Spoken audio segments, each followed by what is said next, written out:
స్త్రీకి సంభోగం కావాలంటే పురుషులను ఇలాగే అడుగుతుంది. ఒక పెళ్ళైన స్త్రీ పరాయి పురుషుడిని శృంగారానికి ఆహ్వానించేందుకు అనేక రకాలైన సంకేతాలను చూపిస్తూ ఉంటుంది. పరాయి పురుషునితో శృంగారం కోరుకునే చాలామంది స్త్రీలు తనలోని కోరికలను చాలా తెలియజేయడానికి ఎన్నో ప్రయత్నాలు చేస్తూ ఉంటారు. చీర కొంగు జారకపోయినా కూడా మాటిమాటికి కొంగు సర్దుకోవటం, అవసరం లేకుండా కూడా పలకరించుకోవటం, డబల్ మీనింగ్లో మాట్లాడటం, ఇలా చాలా రకాల సంకేతాలు తెలియజేస్తూ ఉంటారు. స్త్రీ పురుషుడిని కోరుకుంటుందని ఆమె కళ్ళను చూసి కనిపెట్టవచ్చు. కళ్ళలో ఒక రకమైన మత్తు కనిపిస్తుంది. మామూలుగా చూసే వాళ్ళు ఇలాంటి చూపు చూడలేరు. కోరికలు కలిగిన స్త్రీ మాత్రమే అలా మత్తు కళ్ళతో చూడగలదు. అదేవిధంగా మీతో మాట్లాడుతూనే చుట్టుపక్కల గమనిస్తూ ఉందంటే ఆమెకు మీ మీద కోరిక ఉందని అర్థం చేసుకోవచ్చు.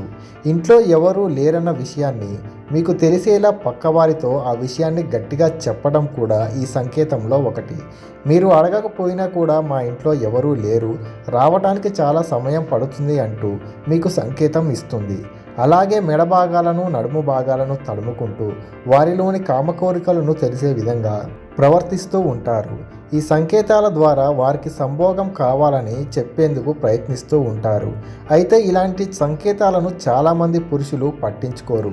పురుషులలో ఆమె మీద కోరికలు ఉన్నా కూడా సమాజానికి భయపడి ఇలాంటి వాటికి దూరంగా ఉంటారు.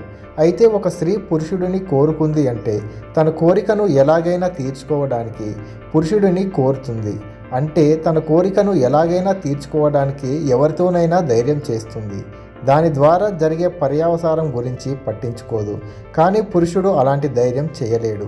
ఎందుకంటే వారి మధ్య గల అక్రమ సంబంధం ఒకవేళ బయటపడితే సమాజం స్త్రీకి అనుకూలంగా మాట్లాడుతుంది తప్ప పురుషుడికి అనుకూలంగా ఉండదు. ఫ్రెండ్స్, మరి ఈ వీడియోని లైక్ చేసి ఇలాంటి మరిన్ని వీడియోల కోసం ఛానల్ని సబ్స్క్రైబ్ చేసుకోండి. Thanks for watching.